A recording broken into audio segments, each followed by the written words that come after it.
Baik, Assalamualaikum warahmatullahi wabarakatuh. Perkenalkan, nama saya Maulana Syahira dengan NIM 21040261141. Di video kali ini saya akan membacakan tafsir tematik dari Quran Surat Al-Waqiah ayat 13-26. Jadi ayat ini itu menjelaskan tentang balasan bagi orang-orang yang paling dahulu beriman. Balasan ketika kita di surga nanti. Balasan apa yang sudah kita kerjakan selama di dunia. Di sini saya akan membacakan penafsiran dari 5 kitab. Yang pertama yaitu dari tafsir kontemporer, tafsir Al-Misbah karya Dr. Quraish Shihab. Menurutnya orang-orang yang terdekat itu adalah sekelompok besar umat-umat terdahulu bersama nabi mereka masing-masing dan sedikit dari umat Muhammad. Mereka berada di atas dipan yang dihiasi dengan permata-permata yang indah sambil bertelekan dengan tenang. Wajah mereka berhadapan-hadapan sebagai tanda bertambahnya kecintaan. Mereka dikelilingi oleh 2 anak yang selalu muda yang siap menemani mereka dengan membawa ceret dan sloki yang dipenuhi dengan minuman surga. Mereka juga membawa gelas yang penuh dengan khomar dari mata air yang mengalir. Mereka yang meminumnya tidak akan merasa pusing dan mabuk dan tidak akan hilang akal. Para pelayan itu juga membawakan buah-buahan dengan berbagai macam jenis yang dapat mereka pilih dan lihat, dan daging burung yang mereka inginkan. Di sana juga terdapat wanita-wanita yang bermata lebar, kebeningan, dan keagungan bagaikan mutiara yang terlindungi. Balasan ini diberikan kepada mereka yang berbuat soleh di dunia. Di dalam surga mereka tidak mendengar ucapan-ucapan yang tidak bermanfaat dan perbincangan yang menimbulkan dosa bagi pendengarnya. Selain ucapan sesama mereka, kami sampaikan salam sejahtera. Yang kedua yaitu dari tafsir Nusantara, tafsir Al-Ibris karya Bisri Mustafa. Menurutnya golongan yang banyak dari umat-umat yang terdahulu dan golongan yang sedikit dari umat-umat sebelumnya, yaitu golongan asabikun dari umat-umat yang terdahulu dan saking umat Nabi Muhammad. Itu sama halnya bangku kencan yang terbuat dari emas dan berlian. Mereka semua duduk bersamaan di bangku kencan saling berhadapan-hadapan. Mereka semua selalu dikelilingi oleh pelayan-pelayan muda, selalu muda dan tidak tua, dengan membawa cerek dan gendi-gendi pertolak atau mochi atau teko dan gelas-gelas dari arak yang milih dari sumber utama. Mereka semua tidak akan merasa pusing karena arak tadi dan tidak hilang akalnya. Dan buah-buahan dari apa saja dan mereka pada memilihnya, dan daging burung dari apa yang mereka inginkan. Dan mereka semua dapat bidadari-bidadari dan matanya tertawa dan bagus matanya, yang putih bersih seperti mutiara yang terbungkus. Semuanya itu sebagai balasan. Mereka semua di dalam surga tidak mendengar perkataan yang buruk dan perkataan dosa, tetapi yang didengar perkataan yang baik. Yang ketiga yaitu dari tafsir Bil Maksur, tafsir Ibnu Katsir karya Ibnu Katsir. Menurutnya mereka adalah sekelompok besar dari orang-orang terdahulu dan sebagian kecil dari orang-orang yang hidup terakhir dan segolongan kecil dari orang-orang yang kemudian adalah dari kalangan umat ini juga. Mereka berada di atas dipan yang bertahta emas dan permata. Ibnu Abbas mengatakan yakni yang ditenun dengan emas. Wajah mereka masing-masing saling berhadapan, tidak ada satupun yang membelakangi.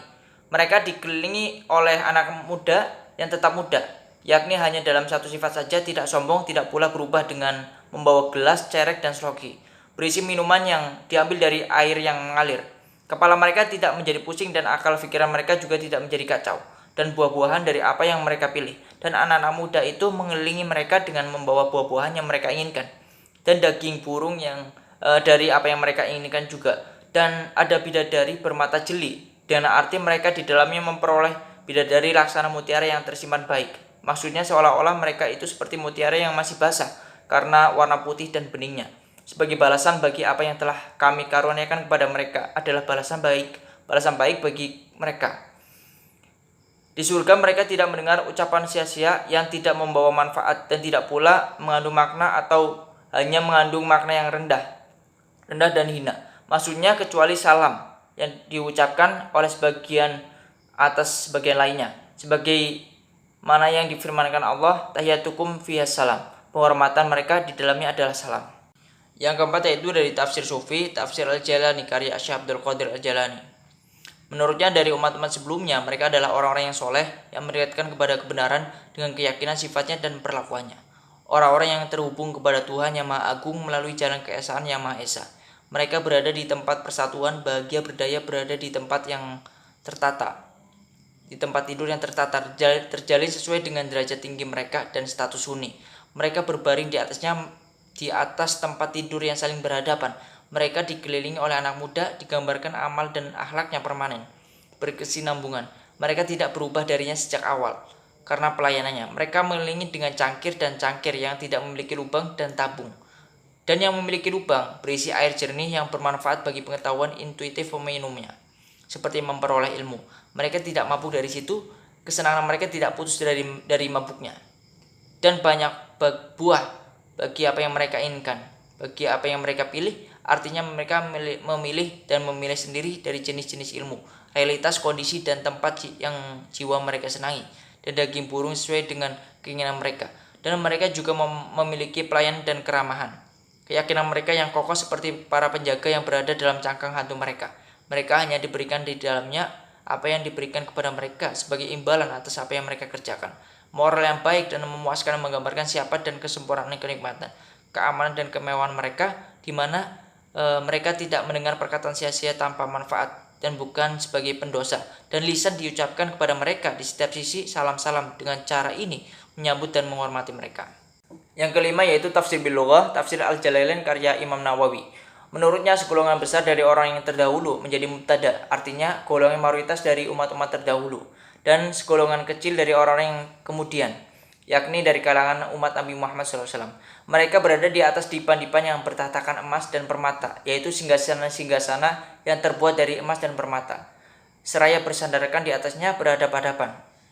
Mereka dikelilingi oleh para pelayan yang tetap muda untuk selamanya, dengan membawa untuk menuangkan minuman yang mempunyai pegangan, dan ada pipa penuangannya dan guci, yaitu tempat untuk meminum khamar yang isinya diambil dari air yang mengalir.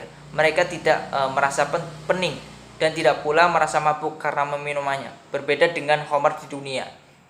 Dan buah-buahan dari apa yang mereka pilih, dan daging burung dari apa yang mereka inginkan, untuk mereka nikmati sepuas-puasnya. Dan bidadari-bidadari, yakni wanita-wanita yang memiliki mata hitam pekat pada bagian hitamnya, dan putih bersih pada bagian yang putihnya, yang bermata jeli. Artinya matanya lebar tetap cantik,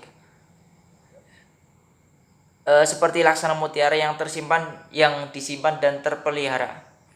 Kami jadikan hal yang telah disebutkan itu buat mereka sebagai pembalasan, atau kami memberikan kepada mereka balasan kepada mereka bagi apa yang telah mereka kerjakan. Mereka tidak mendengar di dalam surga itu perkataan yang tidak ada gunanya, yakni perkataan jorok, dan tidak pula perkataan yang menimbulkan dosa, maksudnya perkataan yang berdosa. Akan tetapi dikatakan kepada mereka ucapan salam-salam. Baik, itu saja penjelasan dari saya. Kurang lebihnya mohon maaf. Syukur. Wassalamualaikum warahmatullahi wabarakatuh.